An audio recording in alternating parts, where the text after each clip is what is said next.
За энэ оны 7 дугаар сараас өмнө гашуун сухад хилийн бомбоор хоногт 1000-1500 хүнд даацын автомашин нүүрс тээвэрлэл нэвтрдэг байсан бол сүүлийн 3 сар нүүрсний тээвэрлэлт 2-3 дахин буурсан байна. За гашуун сухад хилийн бомбоор өнөөдрийн байдлаар хоногт 500-аас 600 хүнд даацын машин нүүрс тээвэрлэн гарч байгаа юм а.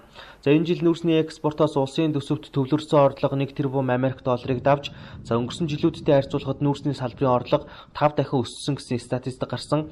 За хямарсан эдийн засгийг өөд татах боломжийг нүүрсний салбараас олж харж байсан ч нөхцөл байдал сүүлийн 3 сар өөрчлөгдсөн байна. За үүнээс шалтгаалж нүүрс тээвэрлдэг автомашины жолоочноор дунджаар 10-аас 14 хоногийг машиндаа өнгөрүүлж хилийн бомбоор нэвтэрч байна. Одоо миний хувьд 3 дахь жилдээ явж байна. Тэгээ очир дарааллын хувьд бол одоо энэ зуны 7 сар 6 сарын сүүлээс эхлээл ихссэн. Одоо бүр ачлалтан дээр одоо тэр эрдэс энэ иржин дээр код тогтоосон юм билээ. Тэгээ одоо тэн дээр ачих гэж нэг 3-аас 4 хоног юм. Тэгээд наашаага очирлоод одоо бас нэг 8-9 хоног ингээл нэг 13-4 хоногт л нэг хэрэгсэж байна. За Монгол Хятадын хооронд нүүрс тээвэрлдэг аль биесны бүртгэлтэй 7090 жолооч байдаг. Тэд нэг удаагийн тээвэрт яваад 1200-аас 2200 юаны цалин авдаг.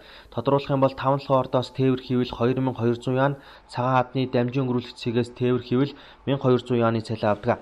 Хилийн бомбт дээр төгжрөл үүсдэг байхад сард 4-5 удаа Хятад улс руу нүүрс тээвэрлдэг байсан. Харин одоо нэг удаа тээвэрт явахын тулд 14 хоногийг хилийн бомбт дээр дараал зогсож, машиндаа хоноглож хил нэвтэрдэг болжээ.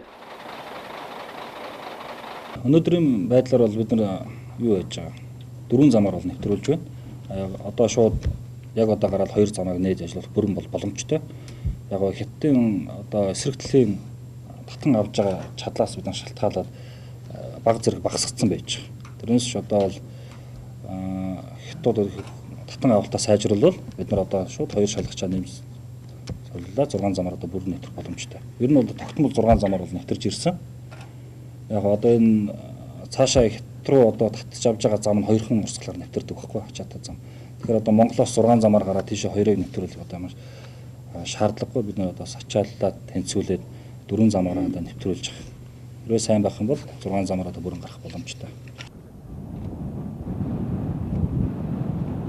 За 4 сарын өмнө хоногт 1000-аас 1500 нүүрс цацсан автомашиныг ямар нэгэн асуудалгүй нэвтрүүлж байсан хилийн бомбт дээр урт дараал үүсэх болсон нь улс төртэй холбоотой гэж жолооч нар хардаж байна.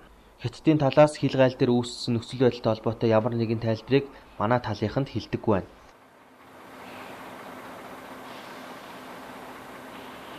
Гашуун сухад гайлын газар бол экспортын одоо хамгийн том ийм бомб болцсон байгаа. Өнөөдрийн байдлаар бол ачааллын хувьд бол бүрэн хүчин чадлаараа амжихгүй байгаа.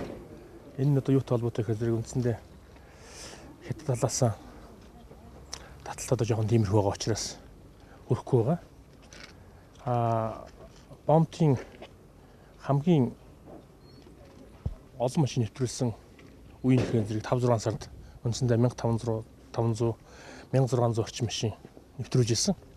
Одоо бол үндсэндээ сүүл 7 сараас хойш нэг 500-аас 650 орчим машин нэвтэрч ирсэн.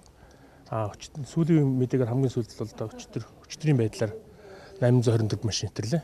Үндсэндээ бол яг энэ бол манайх бол хилийн цэрэг болон бусад газрууд бүгд оронтоо нэмэгдчихсэн. Манайх ч гэсэн одоо аль ерхий газраас оронтоо нэмж гисэн. Одоо ажиллах ёстой оронтоогоор ажиллаж байгаа. Манайх ашигласан зүйл байхгүй. Ганцхан Хятадын талаас татаа авалтыг гүйцэд хийх байгаа учраас энэ их хэмжээнд хүрэхгүй, мянгад хүрэхгүй 5-600 машин нэвтэрсэн юм байдалтай байна. Энд одоо янз бүрийн тийм хажуудсан манай зүгээр шалтгаалсан юм ямар нэг юм байхгүй байна.